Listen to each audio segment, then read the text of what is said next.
Assalamualaikum warahmatullahi wabarakatuh. Salam jumpa kembali sahabat Indonesia Sehat dalam talk show Indonesia Sehat kita bersama Dr. Handrawana Desul. Hari tua, persiapan kita apa? Ini dia yang menjadi bahasan kita bersama dalam dialog ini. Baik ya, kita melanjutkan lagi sekarang di bagian yang kedua. Tadi Bung Pande ya, pada bagian pertama dokter kita ini lebih banyak menancapkan pondasi di kestabilan finansial, Bung. Ya, karena bagaimanapun uang itu ya pasti dibutuhkan. Ya, jadi memang itu menjadi pondasi yang harus benar-benar kita persiapkan. Gitu, makanya tadi di sesi sebelumnya benar-benar dikupas sampai kita nggak bisa ngomong, Bu. Malu sendiri. Malu sebenarnya ya. Oke lah, baiklah. Sekarang karena kita udah kita langsung ke yang lain aja lah, Bung. Jangan-jangan ini lebih enteng buat kita nih, jangan lebih pahit lagi. Gimana, Dok? Ini supaya hari tua ini kita tetap sehat. Ini ya harus kita akui Dokter Handrawan dengan usia yang sudah seperti ini masih sehat. Betul. Jadi seharusnya beliau ini bisa memberikan kita tips nih. Betul. Asal jangan ditampar-tampar aja gitu. Tambah malu. Tambah malu. Gimana, Dok, catatannya, Dok? Iya. Jadi bukan saja kehidupan sehari-hari finansialnya, bahwa sehat itu juga sebetulnya investasi.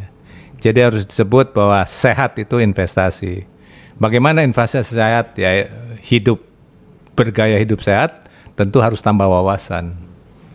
Jadi saya keliling Indonesia memberikan seminar, itu juga saya berbagi. Jadi supaya setiap orang, saudara-saudara kita di daerah manapun itu berinvestasi hidup sehat. Artinya apa? Bahwa yang saya amati sampai hari ini sebetulnya masyarakat kita tidak seluruhnya harus sakit. Itu makanya seharusnya harus sakit. Iya. Itu makanya BPJS misalnya sampai tekor 20 sekian triliun, itu karena masyarakat yang di cover oleh BPJS sudah terlanjur sakit. Dan berbeda dengan asuransi lain kan tidak diperiksa kalau BPJS, cukup mendaftar. Kalau asuransi swasta itu kan memeriksa ada sakit apa enggak. Tapi BPJS kan kejar target supaya seluruh rakyat Indonesia ikut BPJS, artinya walaupun sudah sakit mereka masuk, begitu sakit sudah harus cuci darah misalnya, begitu sakit harus operasi otak dan sebagainya, bagaimana tidak tekor, dan sebagian sudah gagal ginjal dan sebagainya. Jadi penyakit kritis di Indonesia itu 33 macam, dan pihak asuransi juga agak berpikir di Indonesia karena yang masuk asuransi itu sebagian sudah membawa penyakit yang kronis, artinya penyakit yang lama. Nah, saya harus sampaikan bahwa semua penyakit, sekali lagi, semua penyakit sebetulnya tidak perlu terjadi kalau masyarakat diberitahu. Jadi motif dan target saya keliling Indonesia, bicara talk show, seminar, itu supaya masyarakat diberdayakan mampu membatalkan setiap kemungkinan jatuh sakit. Dan itu mungkin. Kita sudah membatalkan. Itu berarti sebelum penyakit itu masuk ini. Iya. Artinya pencegahan, preventif. Karena seminar saya bersifat preventif tuh, mencegah supaya jangan terlanjur sakit. Nah, itu harus diberitahu. Nah, ini sebetulnya tugas Depkes ya. Tapi ya karena Depkes tidak melakukan, walaupun konsep pembangunan kesehatan kita preventive medicine, tapi nyatanya implementasi di lapangan tidak. Jadi saya single fighter, seorang diri, tangan saya cuma punya dua, saya tidak punya kekuasaan, harus membantu karena saya prihatin ya. Masyarakat Indonesia yang sebetulnya tidak perlu sakit dan mereka hidup yang papa. Ya semakin papa, semakin susah, semakin besar risiko kena penyakitnya. Ini kan kasihan. Kenapa? Mereka hanya berobat kalau lagi punya uang. Sehingga penyakitnya menaun. Hipertensi. Karena tidak punya uang, pelayanan kurang baik, hipertensinya menaun, komplikasi, stroke, komplikasi jantung, komplikasi ke ginjal, ke mata dan sebagainya. Nah, artinya harus mulai dengan berinvestasi hidup sehat sebelum terlanjur sakit kritis. Orang sudah gagal ginjal tidak bisa ditarik mundur. Oh, ginjalnya sehat kembali, tidak mungkin. Tapi untuk menuju ke sana harus dicegah. Maka itu kita kan sudah bicara gagal ginjal beberapa waktu yang lalu. Artinya investasi itu seperti itu. Nah, sejak awal harusnya pemerintah ya sejak sebelum usia sekolah itu pendidikan kesehatan sekolah itu mengajarkan itu. Preventif bagaimana supaya tidak sakit. Jadi sekali lagi yang sudah terlanjur masanya masa produktif ya usahakan supaya tidak sakit dengan banyak membaca ya, banyak mendengar ya seperti kita di radio ini. Jadi artinya kan punya bahan, punya wawasan, kemampuan untuk membatalkan kemungkinan sakit. Kita bicara hipertensi aja misalnya itu kan nilainya besar. Untuk mereka yang sudah terlanjur hipertensi, oh ternyata komplikasi saya bisa stroke. Kalau stroke saya tidak bisa kerja lagi. Kalau stroke saya sudah kualitas hidupnya sudah jelek. Bagaimana hari tua yang nyaman sekarang ya sudah jelek. Itu hanya satu hipertensi. Belum penyakit ginjal, belum penyakit jantung, belum kanker. Yang semua sebetulnya bisa dicegah. Yang paling berat pun bisa dicegah kalau masyarakat diberitahu. Selama ini kan tidak diberitahu. Jadi pemerintah menunggu bola, sakit dikasih obat, kasih rumah sakit gratis. Itu kan ongkosnya mahal. Tapi kalau edukasi seperti ini ongkosnya murah. Edukasi radio ini saya mengagumi, saya diajak Pak Anton, radio ini kan nyamper ke masyarakat. Edukasi ini kan memberikan pembekalan supaya masyarakat tahu caranya bagaimana supaya tidak sakit. Tujuannya itu. Gimana Bang Pandi? Ini apakah cukup bisa di yang sesi kedua ini Bung? Agak lega sedikit agaknya gitu ya. Apa jangan-jangan ini baru pemanasan nih? Dokter belum keluar belum semuanya. malu-maluin. Ya, mungkin yang jadi pertanyaan Dok adalah mungkin saya ini kan dokter kan sudah begitu banyak dilalui ya, udah begitu banyak melihat masyarakat secara luas dari sisi kesehatan. Mungkin dari awal dan juga di akhir ataupun di masa tuanya. Kalau dilihat dari apa yang terjadi di masyarakat kita, hal-hal apa sih Dok yang paling tidak yang bisa kita lakukan di masa muda itu supaya penyakit-penyakit di usia tua itu tidak muncul? Begini, saya mengamati buku pendidikan kesehatan di sekolah TK di Singapura dan sekolah-sekolah di luar negeri, itu yang bikin PhD, doktor. Dan buku itu bersifat menanamkan perilaku sehat. Bukan kognitif saja.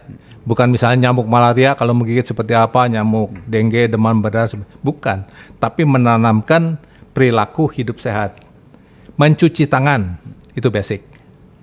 Bagaimana kamu mencuci tangan yang benar dan baik. Menyeberang jalan, itu termasuk kesehatan. Itu.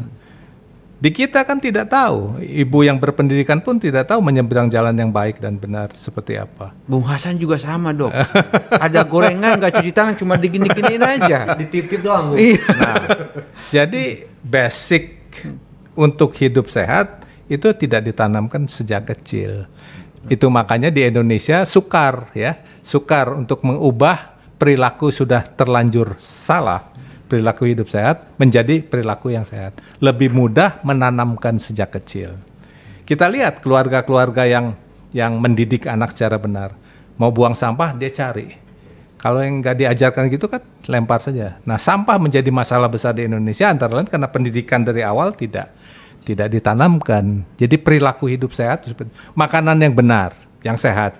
Di Singapura, buku kesehatan anak itu mengatakan makan dengan kepala, bukan dengan hati. Makan dengan kepala. Gimana, berpikir. Artinya berpikir. Jadi setiap dia mau makan berpikir, ini nyehat kan enggak? Berapa banyak makan ini? Itu dari kecil sudah begitu. Sudah terpola. Bagaimana tidak menyehat, tidak sehat anak-anak yang diajarkan, ditanamkan cuci tangan dulu. Kenapa kalau tidak cuci tangan? 10 penyakit bersumber dari tangan. Tifus, disentri, kolera, penyakit jamur, penyakit, ada 10 lah. Itu yang saya diundang oleh satu perusahaan besar di Indonesia ke beberapa provinsi mengajarkan ini pada guru-guru supaya guru-guru menanamkan pada anak-anak. Hanya sekedar cuci tangan yang benar. Cuci tangan yang benar. Jadi cuci tangan yang benar bukan seperti di restoran Padang di kobokan begitu airnya tidak jelas seperti tapi bersabun itu seluruh permukaan tangan tidak ada yang terlewat karena dari penelitian kalau cuci tangan yang tidak benar bagian sini terlewat tidak kena sabun dan sebagainya dan itu kuman masih ada Itu makanya angka diare di Indonesia sampai hari ini masih terbilang tinggi. Kenapa? Makan dengan tangan. Dengan teknologi sekarang dok, dengan sanitizer, apakah cukup juga untuk membasmi? Daripada tidak, sebetulnya paling ideal dengan sabun air mengalir, harus air mengalir. Bukan dengan kobokan. Kalau kobokan kita begini, kumannya di situ lagi nempel lagi ke tangan kita. Yang lebih parah lagi kobokan itu rame-rame. Rame-rame. Kemudian di wastafel. Lapnya itu dicuci kalau lebaran aja. Dipakai satu restoran ya. Waduh, mantap komplit. Nah, itulah. Ini kan basic ya dasar. Padahal ini menimbulkan penyakit. Nah, sekarang kalau dia kena diare, anak itu bukan saja harus ongkos ke rumah sakit, diinfus dan sebagainya, tapi kualitas tubuh dia sudah jelek dibandingkan anak yang tidak diare. Dia akan pertumbuhannya terganggu, mungkin otaknya juga tidak berkembang dan sebagainya. Pengetahuan lain, ibu membesarkan anak cukup nggak gizinya?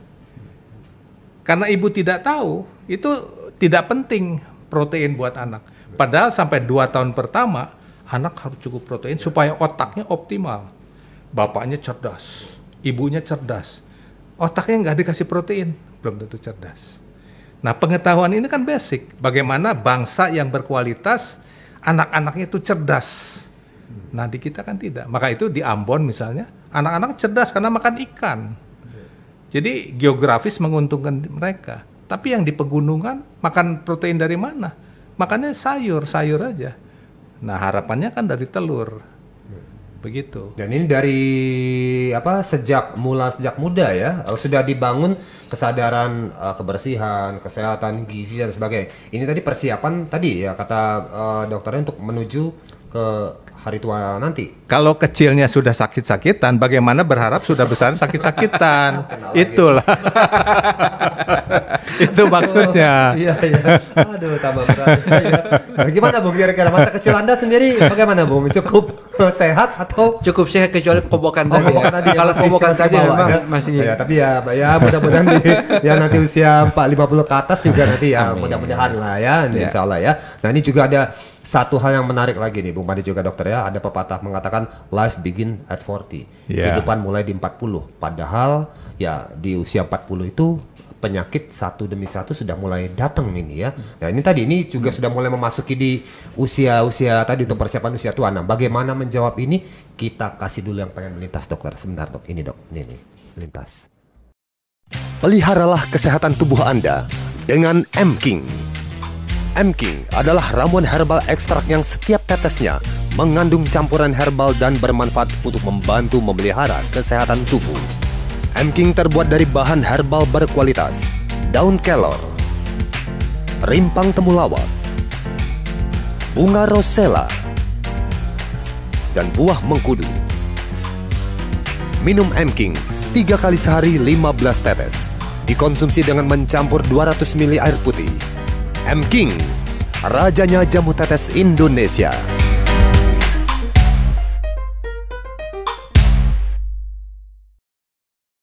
Kita lanjut lagi dialog kita hari ini di Talkshow Indonesia Sehat masih bersama Dr. Handrawan Desul. Hari tua, persiapan kita apa? Ini dia yang menjadi bahasan kita. Tadi sebelum break ya, Bung, kita sempat menyoroti pepatah yang sangat populer ya, life begins at 40 ya. Kehidupan mulai di usia 40 ya, ketika itu kita sudah mulai matang, sudah mulai punya penghasilan yang bagus ya, anak-anak sudah mulai bertumbuh ya. Ya, itu kalau semuanya di penghasilan juga kalau mencapai posisi tertentu dah, kalau nggak tertentu ya nggak bisa juga. Nah, sementara usia sudah mulai masuk ke siap-siap udah lampu kuning ini ya, menuju yang tadi dokter ya. Kita akan bersiap untuk di hari tua. Di sisi lain usia 40 satu demi satu penyakit sudah mulai mengetuk pintu ya, entah diabetes lah mulai datang, entah nanti yang jantung dan sebagainya. Nih bagaimana nih dok ini?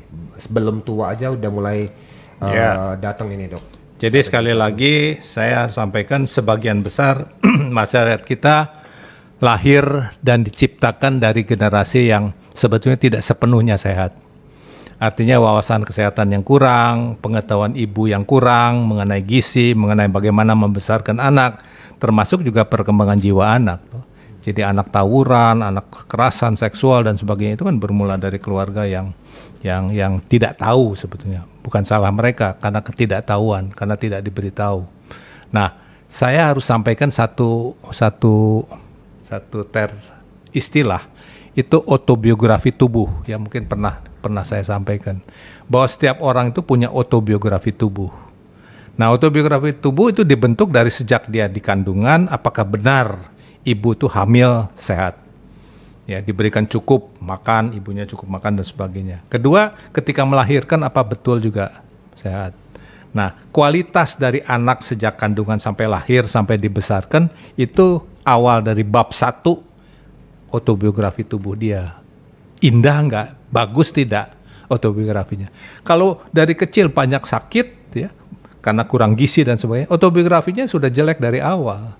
Jadi bagaimana berharap sampai tua autobiografinya akan indah? Tidak, baru bab 1 saja sudah tidak bagus gitu loh. Ketawa lagi, rupanya kena juga ini. Iya. Ini baru bab 1 ya. Bab 1. Dan tadi apa yang disampaikan dokter tadi itu sekarang itu memang masih berat. Pemerintah kita pun masih mengakui angka stunting kita masih tinggi. Iya. Iya. Nah, kunci stunting itu ya sekali lagi edukasi. Dan sebetulnya stunting kenapa? Karena kurang protein. Nah, zaman saya baru lulus, itu kita punya bubuk ikan. Jadi bagian gizi Departemen Kesehatan itu bikin bubuk ikan karena produksi ikan kita berlimpah, ya, tidak terkonsumsi, dibikin bubuk ikan supaya jadi suplemen untuk anak-anak yang kurang gizi, termasuk yang stunting. Karena masalah di Indonesia itu anak-anak itu kurang gizi, kurang protein. Jadi otaknya kurang bagus, jadi kecerdasannya juga kurang, pertumbuhannya itu tidak baik. Karena anak itu begitu lahir perlu protein 5 gram per kilogram berat badan. Jadi kalau anak itu lahir 3 kilo, 15 gram. Ya. Padahal orang tua cuma 1 gram per kilogram berat badan. Jadi orang tua sedewasa kita 60 gram sehari. Tapi balita umur 5 tahun, beratnya itu 18 kilogram. Balita itu 5 tahun 18 kilogram. Kali 5. Ya, itu 90. Sebegitu. Jadi melebihi kebutuhan orang tua. Maka salah memberikan anak ceker ayam. Harusnya dada ayam. Cuman kultur kita bapaknya capek kerja keras, bapak dikasih dada, anak ceker. Salah. Jadi yang seperti itu harus diubah ya. Jadi mindsetnya harus diubah. Jadi bagaimana autobiografi tubuh masing-masing orang itu cantik ya, dari bab 1 sampai akhir mesti bagus. Dan sekali lagi intervensi edukasi. Nah, hal lain, perilaku, gaya hidup anak-anak remaja dan anak-anak mulai produktif generasi XYZ itu juga tidak terkendali dan tidak diberitahu. Bagaimana gaya hidupnya tidak gerak, mereka kegemukan dan digoda oleh anggapan kalau gemuk itu kan bonafit. Kalau kurus tuh kayaknya kurang gizi. Nah, itu yang salah juga. Jadi menggemukkan badan sambil juga balas dendam. Waktu sekolah dulu makan kurang ayam, begitu dapat gaji pertama beli ayam 1 makan sendiri dan sebagainya. Nah, ini yang seperti ini yang harus dihindarkan. Sehingga kenapa sekarang itu generasi sekarang itu 40-50 tahun sudah serangan jantung dibanding sebelumnya. Kenapa? Gaya hidupnya itu. Kan mulai membaik, ekonomi membaik, dapat penghasilan baik, makannya serakah, balas dendam. Gaya hidupnya tidak bergerak karena sibuk kan, menghibur diri daripada olahraga, saya hiburan ke kafe, ke bar dan sebagainya. Nah, dugem dan sebagainya. Hal seperti itu yang mesti diluruskan. Sehingga tidak terjadi generasi XYZ itu yang sebetulnya produktif, itu modal bangsa, itu menjadi berkurang karena mati muda. 40 serangan jantung, 40 tahun kena stroke dan sebagainya, itu sudah nyata. Nah, ini juga harus dikoreksi sehingga autobiografi orang-orang yang terseleksi jelek autobiografi karena dari kecilnya salah kasih makannya, membesarkannya salah, setelah dia dewasa produktif bekerja juga salah, ya, mati muda. Jadi sia-sia, modal bangsa itu sia-sia. Di Singapura tidak, semua generasi yang muda itu diberikan pendidikan, diberikan kursus bagaimana hidup sehat, karena mereka kecil negaranya. Jadi ini kan sayang, ini aset bangsa. Kalau kita kan kelewat banyak. Jadi autobiografi tubuh itu menentukan nasib setiap orang, apakah dia akan berpenyakitan dan penyakitnya menaun, ataukah dia akan sukses. Yang terjadi sekarang seleksi alamiah. Jadi karena dibiarkan ya yang tidak benar, tidak diberitahu ya mati muda ya mati ya. Ibu yang salah merawat anak umur 1 tahun mati, umur 3 tahun salah. Waktu nyebrang jalan anaknya di tengah, ibunya ketubruk mobil. Hal seperti itu kan basic. Jadi seleksi alamiah karena ketidaktahuan ibu, anak punya resiko yang besar untuk mati, untuk sakit. Ini berapa nih, Dok? Autobiografi tubuh ya Bung Bande. Ya. Bab 1 tadi, Bu. Baru bab 1. Nah, ini sama seperti kalau kita bilang kayak rapot sekolah lah ya. Rapot sekolah itu kalau dari kelas 1-nya merah terus. semua ya, kelas 2-nya merah. Nah, tapi ya masa iya sih Dok, nggak ada kemungkinan kita di hari tua nih ya apa gitu Dok yang bisa memutarbalikkan keadaan. Ada, gitu. Kalau dia sadar, dia mau baca, dia mau mendengar, dia belajar otodidak, baca kesehatan, wawasan kesehatan, dia kan bisa mengubah. Oh, yang itu salah. Anda semua juga pasti berubah karena tidak belajar kesehatan. Baca sendiri. Oh ya, supaya sehat saya harus begini, harus begini. Nah, itu perbaikan untuk belajar ya Dok. Ya edukasi, kembali lagi edukasi. Nah, investasi dengan seminar itu investasi. Buat dia investasi. Mendengar radio seperti ini juga investasi. Ya, saya kira. Ya, edukasi. Ya, ini kalau sudah ngomong biaya edukasi, Bung Bande Dokter ya. Ya. Di mana-mana yang namanya edukasi itu dalam satu kegiatan, misal pemasaran aja, itu menelan biaya paling besar memang ya untuk mengeduket masyarakat orang terhadap sesuatu ya. Karena begitu edukasi ini tertanam, memang itu akan membentuk satu habit tersendiri. Nah, tapi tadi memang butuh effort, butuh perhatian untuk tadi ya, yang namanya sesuatu yang seperti berharga tentang kesehatan ini ya, memang harusnya mendapat porsi bagian yang besar memang dan perhatian ini. Gimana Anda Bung Bande? Sudah siap untuk dan rasanya tadi yang disampaikan Dr. Hendrawan penting adanya intervensi pemerintah juga harus. Gitu ya. Gitu, jadi tidak bisa lagi dengan kondisi saat ini yang sudah terlanjur jauh hanya mengandalkan kesadaran masing-masing, rasanya memang tidak maksimal. Jadi agak prihatin saya dengar kata Dr. Hendrawan seperti seleksi alam yang kuat bertahan. Akhirnya hukum rimba lagi. Yang kuat sehat hidup lebih lama, yang tidak memelihara kesehatan jadi lebih awal. Iya, jadi memang harus ada intervensi gitu ya. Bentuknya seperti apa rasanya memang ini juga satu hal yang perlu dipikirkan juga.